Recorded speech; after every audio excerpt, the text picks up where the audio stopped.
Yari na, nalalapit na nga ba ang end of Nikola Jokic era sa Denver Nuggets? Dahil napapabalita ang hindi nga ito pumirma ng contract extension.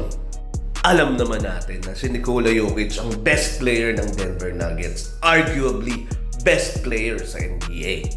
At ang 3-time MVP ay may averages sa kanyang career na 22 points, 11 rebounds at 7 assists at last season lamang.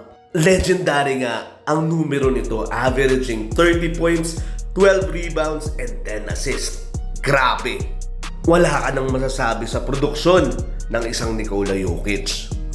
Ngunit subalit na dapwat, nahihirapan na nga itong bumuhat ng team. At ano nga bang mangyayari?